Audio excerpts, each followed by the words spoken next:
This is your host, Doc Blake with Ethereal TV, back with the last piece of the puzzle, the ninth episode. So, the motto for me is silver, gold, and cryptos equals freedom. Why? My favorite reason is because they are decentralized currency, which is very, very important. Let's get into the price action. Bitcoin is currently at $8,716.53. Litecoin is at $46.82. Ethereum is at $210.56. Gold is at $1,708.46. And silver is at $15.07. So there's your price action. Bitcoin still trying to break through that 8.8K level. Really, it touched up to what 9.4, and then kind of did this little retracement, which is expected, and hopefully it continues up. And if it pulls back, hey, that's good for everybody because we'll get to get some more cheap Bitcoin. And that if that's how you play this, I mean, because that's how I would. Litecoin still holding strong. Ethereum's kind of holding strong around that $210 level. Gold is bouncing around the 17K level, still pretty up near its all-time high, not too far away. So every time they try to drop it, it just keeps pushing up, pushing up. Eventually, it's going to break through and run up. And silver is going to do the same thing. And before or after the price manipulation by the comics, and we all know that. Well, people who've been paying attention. So yeah. But the article for today is the U.S. plans to lend $500 billion to large companies. It won't require them to preserve jobs or limit executive pay. So as we see, the big corporations are just getting all the love once again, just like back in 2008. And nobody's really surprised about that. We just make sure that we're doing our part and putting the information out, making people aware, and letting them know, it's not going to go down the way it did last time. You're going to look out for the people. You're going to give them a piece of the pie.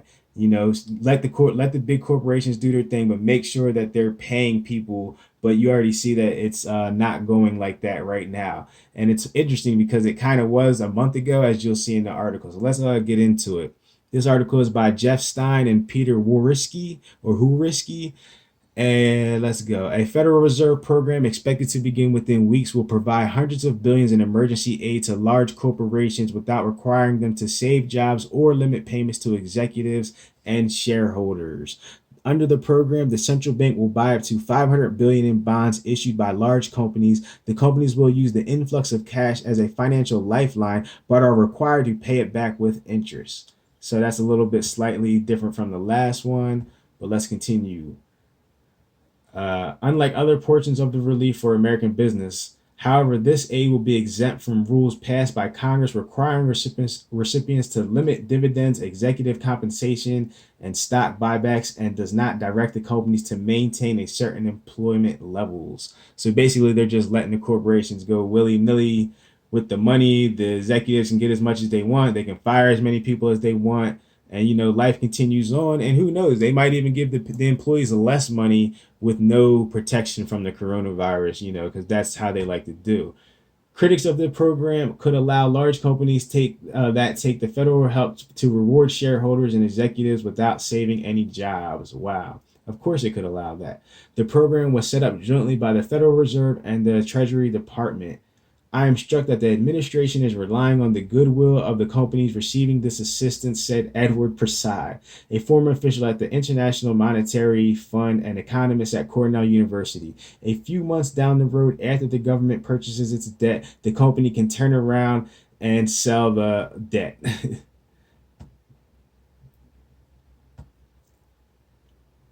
Treasury Secretary Steve Mnuchin defended the corporate aid program, saying that the lack of restrictions on recipients had been discussed and agreed to by Congress. This was highly discussed on a bipartisan basis. This was thought through carefully, he said in an interview with the Washington Post. What we agreed upon was direct loans would carry the restrictions and the capital, making market transactions would not carry the restrictions. So, Mnuchin says there's nothing wrong with it. They thoroughly thought it through. And let's continue on with life. Likewise, the $46 billion program for airlines, air cargo companies, and national security forbids dividends and limits executive pay. So the smaller loan program makes the companies not pay dividends, limit executive. Isn't that interesting? So the companies that are getting less money allows them to not to that they pay more attention and make sure they're doing these proper things. And the big corporations don't. Its requirements on retaining employment is more rigorous. However, companies are supposed to retain at least 90% of their employees. It's also making them retain their employees, which is a good thing. I'm all for that. But if you're gonna make the companies that are getting less the smaller program, why wouldn't you do the same with the larger program? I mean, it only makes sense. The first version, but listen to this, because prior to this last month, it was like that. The first version of the Fed program to buy bonds from large companies, known as the primary market corporate credit facility, probably would have compelled recipients of the aid to limit executive pay.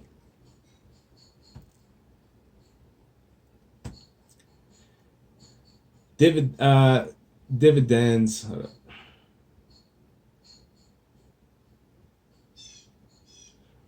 To pay dividends. That version of the program, described in a March 23rd term sheet issued by the Fed, offered direct loans and bond purchases to companies. Under the CARE Act, the federal program offering direct loans must set restrictions on company dividends and CEO pay. Those that buy only corporate bonds do not. Both are forms of lending, although bonds are more easily resold. So basically, they're allowing it because they can resell the debt. But on April 9th, the Fed altered the design of the program to exclude direct corporate lending. The Fed program will essentially lend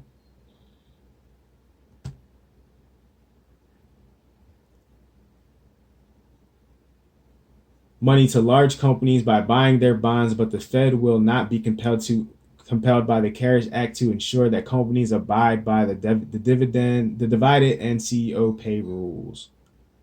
Wow. The change to the term sheet between March and April is the smoking gun on the Fed's own culpability here, said Greg Gilzinis, a senior policy analyst at the Center for American Progress, a left-leaning think tank. The basic principle of the CARES Act was that if we're going to provide taxpayer funding to private industry, we need conditions to make sure it is in the public interest. This violates that principle. Of course it does. Mhm. We're on them. We're on them.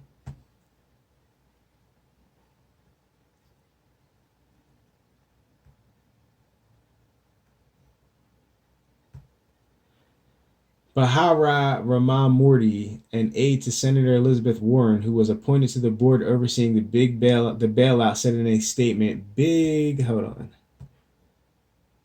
Big corporations have shown time and again that they will put their shareholders and executives ahead of their workers, and if given the choice. That's why I'm so concerned that the Treasury and the Fed have chosen to direct hundreds of billions of dollars to big companies with no strings attached.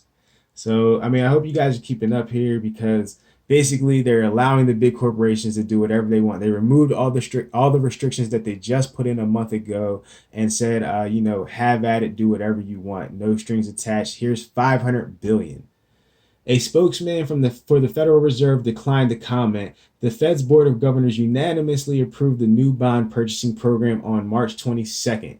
The Fed has said it will purchase only the bonds of firms above a certain grade. The issuer of the bond also must meet the conflict of interest requirements in the CARES Act, which preclude federal lawmakers or their relatives from benefiting financially from the government bailout. In the interview, Mnuchin also said many companies are seizing stock buybacks and are likely to use the additional capital to retain workers. Right. Yeah, of course they are. Of course you would say that, Mnuchin. Of course you would. A lot of companies have stopped their share buybacks and slashed their dividends because they need that capital to invest in their business. Even though these restrictions do not necessarily apply, that's already happening, he said. Some experts disputed that assertion, sorry. Some companies have ceased buybacks and dividends. Ha, right. And we're just supposed to believe that. Like, where's the documentation on that? It is unknown what the terms will be for the Fed lending under the program or how favorable they will be for recipients. The term sheet says only that they will depend on the company and be informed by market conditions. Companies selling their bonds to the central banks are expected to be primarily investment grade, publicly traded firms, and therefore subject to more disclosure and oversight than those that are privately held, Patricia Mosser, a former senior official at the Federal Reserve Bank of New York, said these corporations are scrutinized by the U.S. Security and Exchange Commissions, private investors, and the credit ratings agencies. It's true that there's nothing stopping these companies from continuing to pay stock dividends. Of course not. You took away all the regulations. You may not like that, and I have sympathy for that position, said Mosser, now a professor at Columbia University, but it's easier to unmask bad behavior in public companies. Large companies certainly don't do everything right, but they have to admit publicly how they pay top executives, where their profits go, and how they use them. That history of disclosure and oversight means the risk of being repaid is lower. The weaker restrictions on recipients of the Fed's lending program may be partly justified, said Nathan Tankus, research director at the Modern Money Network, which studies monetary policy. The corporate bonds that the Fed is purchasing from companies can be resold, whereas direct loans establish an agreement between the company and the government that makes the asset less valuable to the central bank, he said. So, of course, the article is going to defend purchase of debt are a slightly more arm's length transaction than the loan, which is forming a bilateral relationship, Tankus said.